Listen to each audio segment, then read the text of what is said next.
ये कहानी शुरू होती है नगेंद्रगढ़ नामक एक राज्य से, जहाँ के राजा कृष्णकेतु थे। लोग उनको दिन में धर्म का देवता और रात में छल का शैतान कहते थे। पर महाराज, मैंने ऐसा क्या किया है जो मुझे आप ये सजा दे रहे हो? मैं तो बस जा रहा था। आपके सैनिकों ने पूछा तो मैंने बताया कि मैं व्यापारी हूँ। बस इतना कहते ही मुझे पकड़कर यहाँ ले आए। यही तो तुम्हारी गलती है कि तुम एक व्यापारी हो। इस राज्य का एक नियम है कि हर साल बाहर से आने वाले एक व्यापारी से 3 प्रश्न पूछे जाते हैं। जो भी इसका सही उत्तर नहीं दे पाता है, उसकी सारी संपत्ति इस राज्य की हो जाती है। ये कैसा न्याय है महाराज? ऐसे तो हम बर्बाद हो जाएंगे। हमारे पास व्यर्थ समय नहीं है, चलो अब मेरे साथ। राजा उसको अपने साथ महल के एक अलग कक्ष में ले जाता है और प्रश्न पूछता है, पर ये प्रश्न सामान्य नहीं होते थे। दुनिया की सबसे अदृश्य पर सबसे प्रभावशाली चीज क्या है? वह उसके पहले सवाल का ही जवाब नहीं दे पाता है और इस प्रकार राजा उसकी सारी संपत्ति पे कब्जा कर लेता है और महल से बाहर निकाल देता है। सैनिकों, इसको पूरी इज्जत के साथ राज्य से बाहर कर दो। वह उसको बाहर छोड़ने के लिए गए। गांव के लोग आपस में बातें करते हैं। जो भी व्यापारी साया महल में गया वो या तो पागल लौटा या गरीब। राजा ये अच्छा कर रहा है या बुरा, या इसके पीछे कोई रहस्य छिपा है। अब ये तो वही जाने, लेकिन देख लेना, राजा को इसकी भारी कीमत चुकानी पड़ सकती है। राजा बहुत चालाक है। आज तक किसी को ये पता नहीं चला कि वह पूछता क्या है। राजा हर बार अलग अलग व्यापारियों से अलग अलग सवाल पूछता था ताकि कोई भी इसके जवाब न दे पाए। अभी तो मुझे यहाँ से काफी दूर चलना पड़ेगा। मुझे इतनी दूरी पर ये सौदा करना नहीं चाहिए था। पहले कहीं विश्राम कर लेता हूँ। चलते चलते थक गया हूँ। वह आगे चलकर एक बगीचे में आराम करने के लिए बैठ जाता है। कुछ देर बाद उसकी आंख लग गई। तभी एक सैनिक आता है और उसको उठाता है। चलो उठो, क्या कर रहे हो यहाँ? अरे क्या हुआ, मार क्यों रहे हो? ये राजा का बगीचा है, तुम यहाँ बिना इजाजत के कैसे आए? राजा के पास चलो। वह उसको राजा के पास लेकर आता है। महाराज, ये बिना किसी की इजाजत के आपके बगीचे में आराम कर रहा था। ठीक है, अब तुम जाओ। लेकिन तुम हो कौन? तुम वहाँ क्या कर रहे थे? मेरा नाम बलबंत दास है। मैंने कंचनगढ़ नगरी में एक व्यापारी से सौदा किया है। मैं वहीं जा रहा था। मैंने सोचा कि थोड़ा विश्राम कर लूं, लेकिन थकान के कारण मुझे नींद आ गई और फिर तब तक आपका सैनिक आ गया, फिर मुझे यहाँ ले आए। इसका मतलब तुम व्यापारी हो? हाँ महाराज, आपने सही कहा। बेचारे बलबंत दास ने यह सोचा भी नहीं होगा कि उसके साथ अब क्या होने वाला है। मंत्री, इसको हमारे राज्य के सारे नियमों के बारे में विस्तार से बता दो। मंत्री उसको राजा के सारे नियमों के बारे में बता देता है। यह सुनकर बलबंत दास चौंक जाता है। वह राजा के सामने विनती करता है, लेकिन वह नहीं मानता है। ये हमारा नियम है, अब चलो हमारे साथ। वह उसको अलग कक्ष में लाकर प्रश्न पूछता है। अगर सब कुछ पहले से तय है तो हमारे फैसलों का क्या मतलब? पहले बलबंत दास सोचता है, फिर कहता है। महाराज, हो सकता है मंजिल पहले से तय हो, लेकिन वहाँ तक कैसे पहुँचना है ये आपके फैसले तय करता है। जैसे एक किताब पूरी लिखी हुई हो, लेकिन आपने उसे पढ़ा नहीं। जब तक आप हर पन्ना पलटते नहीं, कहानी अधूरी रहती है। ठीक वैसे ही फैसले जरूरी हैं, क्योंकि वही तय करते हैं कि आपकी जिंदगी कैसी होगी, आसान या मुश्किल, जल्दी पहुँचना या देर से। मतलब ये कि किस रास्ते से जाना है, कैसे चलना है, ये आपके हाथ में है। उसका ये जवाब सुनकर राजा दंग रह गया। उसने दूसरा प्रश्न पूछा।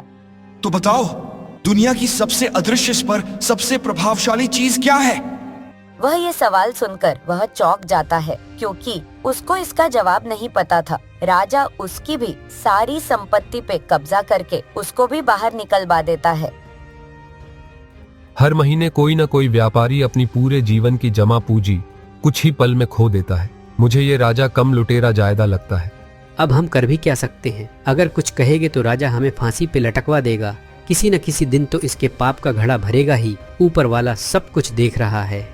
तुम सही कह रहे। राजा साहब को भी यह सोचना चाहिए कि कोई कितनी मेहनत से कमाकर अपना गुजारा करता है। उन्हें ऐसा नहीं करना चाहिए। राजा का तो यह काम होता है कि वह आई मुसीबत में लोगों की मदद करें। कुछ दिनों बाद एक जोड़ा जंगल के रास्ते अपने घर जा रहे थे। अभी हमें कितनी दूर चलना होगा? चलते चलते हमारे पैर दुखने लगे हैं। इस रास्ते से 2 दिन लग जाते हैं। अब अंधेरा होने ही वाला है। आगे कुछ दूरी पे एक नगर है। आज रात्रि में हम वहीं रुकने की व्यवस्था देखेंगे। कुछ देर बाद वे उस नगर में पहुंच गए। हमें यहाँ किसी से रुकने के लिए मदद मांगनी होगी। आगे चलकर देखता हूँ। गांव के बाहर उन्हें एक झोपड़ी दिखाई देती है। उसके बाहर एक दादी माँ बैठी हुई थी। वे उसके पास जाते हैं। माते, हम दोनों सुबह से लगातार चल रहे हैं और हमें अपने घर पहुंचने में 1 दिन का समय और लग जाएगा। कृपया आप हमें आज रात्रि में अपने घर में विश्राम करने देंगी। अरे बेटा, तुम ये कैसी बातें कर रहे हो? किसी की मदद करना कोई बुरी बात नहीं है। तुम दोनों निश्चिंत ही ठहर सकते हो। माँ, आपका बहुत बहुत धन्यवाद जो आपने हमारी परेशानी को समझा। बेटी, ये सब कहकर मुझे शर्मिंदा न करो। अब अंदर आओ, काफी थके हुए लग रहे हो। वह बूढ़ी औरत उन दोनों को घर के अंदर लेकर आती है। तुम्हें भूख भी लगी होगी, मैं तुम्हारे लिए खाना लगा देती हूँ। वे दोनों भोजन करने के बाद सो जाते हैं। थकान होने के कारण वे गहरी नींद सो जाते हैं। करीब आधी रात को चुपके से एक नकाबपोश घर में घुस आता है। वह राधा के गले से उसका कीमती सोने का हार निकाल लेता है और वहाँ से भाग गया। सुबह जब राधा उठती है तो वह देखती है कि उसके गले का हार गायब है।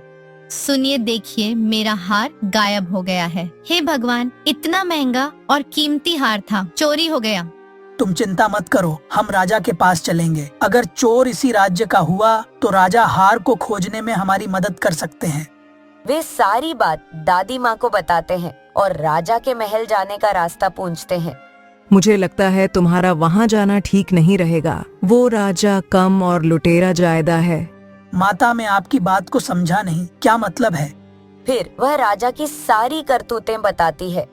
मुझे लगता है कि तुम अच्छे परिवार से हो। अगर राजा को पता चला तो वो तुम्हें यहाँ से पकड़वा लेगा। तुम उस हार को छोड़ दो और यहाँ से तुरंत चले जाओ। वो बहुत ही महंगा आभूषण है, मैं ऐसे कैसे छोड़ दूं? मैंने राधा को कल ही दिलाया था। वे दोनों उसकी कोई बात नहीं मानते हैं और राजा के पास जाते हैं। दरबार में पहुंचते ही उसने राजा से नजर मिलाई। महाराज, आपके राज्य में मेरी पत्नी का हार चोरी हो गया है। कृपया आप उस चोर को खोज निकाले। वैसे चोरी कैसे हुआ? फिर वह उसे सारी बात बताता है। बहुत ही महंगा हार था, पूरे 5000 स्वर्ण मुद्राओं का था। राजा समझ जाता है कि इतना महंगा हार लेना किसी आम इंसान के बस की बात नहीं है। इतना महंगा हार तुमने लिया कैसे? तुम्हारे पास इतना धन कहाँ से आया? तुम्हारा चेहरा तो बता रहा है कि तुम चालाक हो। कहीं से चोरी तो नहीं किया है? वह समझ जाता है कि राजा उससे सच उगलवाने के लिए ये सब कह रहा है। वह बहुत समझदार था। किसी आम इंसान के लिए ये बड़ी बात हो सकती है, लेकिन मेरे लिए नहीं। मेरे 3 अलग अलग व्यापार हैं। लगता है आज बड़ा मुर्गा हाथ लगा है नहीं थे? मंत्री, इसे बता दो। वंशीधर उनकी बात सुनकर कुछ सोचता है, फिर कहता है, अगर मैंने आपके प्रश्नों के उचित उत्तर दे दिए तो बदले में मुझे क्या मिलेगा? ये मेरे सवालों के जवाब दे ही नहीं पाएगा। अगर तुमने उचित जवाब दे दिए तो मैं तुम्हारे आभूषण के साथ तुमको राज्य में आधा हिस्सा दे दूंगा। राजा बिना कुछ सोचे समझे ये कह देता है। ठीक है, आप अपने प्रश्न पूछिए। राजा उसको भी एक अलग स्थान पर ले जाकर पूछता है। तो बताओ, सबसे बड़ा भ्रम क्या है? सबसे बड़ा भ्रम यही होता है कि हमारे पास बहुत वक्त है। हम सोचते हैं कि जिंदगी लंबी है, जो बातें रह गईं उन्हें कल कह लेंगे, जो सपने अधूरे हैं उन्हें फिर कभी पूरा कर लेंगे। लेकिन वक्त, वो कभी किसी का इंतजार नहीं करता। एक दिन हम पीछे मुड़कर देखते हैं तो बहुत कुछ छूट चुका होता है। कुछ पल और कुछ सपने जिन्हें हमने ये सोचकर टाल दिया था कि अभी बहुत समय है, और फिर पछतावे की आग में सिर्फ एक ही सवाल जलता है, काश उस दिन थोड़ी हिम्मत कर ली होती। राजा दूसरा सवाल पूछता है। क्या मौन ज्यादा कहता है या शब्द?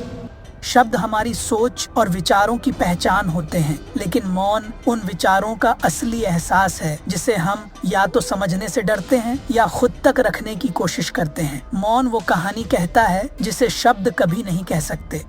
वह गुस्से से आग बबूला हो उठता है। उसके मुंह से शब्द नहीं निकल रहे थे। क्या हुआ राजन, आप अपना आखिरी प्रश्न भी पूछिए।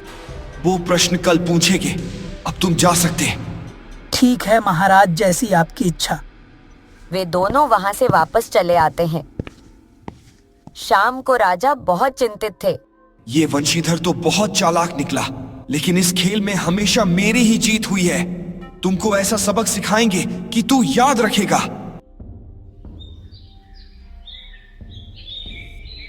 अगले दिन दरबार में सभी लोग इकट्ठा होते हैं। अब राजा खुद सामने आया। उसके हाथ में एक काली थैली थी। वह बोला, इस थैली में 2 पर्चियां हैं। एक पर लिखा है मृत्यु, दूसरी पर मुक्ति।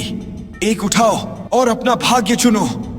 दरबार शांत, हर ओर सन्नाटा, पर राजा की चाल यह थी, दोनों पर्चियों पर मृत्यु ही लिखा था। वंशीधर ने मुस्कुराकर पर्ची उठाई और सबके सामने उसे निगल गया। राजा चिल्लाया, तूने ये क्या किया मूर्ख? अब कैसे जानेंगे कि तुमने कौन सी पर्ची उठाई? इतना क्रोध उचित नहीं है राजन। थैली में जो पर्ची बची है वो ही बता देगी मैं क्या खा गया। राजा ने कांपते हाथों से दूसरी पर्ची निकाली। उस पर मृत्यु लिखा था, मतलब वंशीधर की निगली गई पर्ची मुक्ति थी। राजा ने गुस्से में पूछा, तुम्हें कैसे पता चला कि मैं धोखा देने वाला हूँ? क्योंकि सच्चे सवाल शोर नहीं करते और झूठा सवाल हमेशा तमाशा चाहता है। आप तमाशा कर रहे थे राजन। राजा चुप हो गया। उसने अपने गुप्त मंत्रियों की ओर देखा। सबने सिर झुका लिया। राजा को समझ आ गया, वह खेल हार चुका था, क्योंकि सामने खड़ा आदमी सिर्फ चतुर नहीं, सच को पहचानने वाला था। राजा ने वंशीधर को अपनी शर्त के अनुसार राज्य का आधा हिस्सा दे दिया। जो मौत को हराए उसे राज चलाने का हक है। आज के बाद कोई भी व्यापारी साया में नहीं लूटा जाएगा। साथ ही में उन सभी को उनका सारा धन लौटा दूंगा। अगर समझदारी से काम किया जाए तो हर मुश्किल का हल आसानी से मिल जाता है।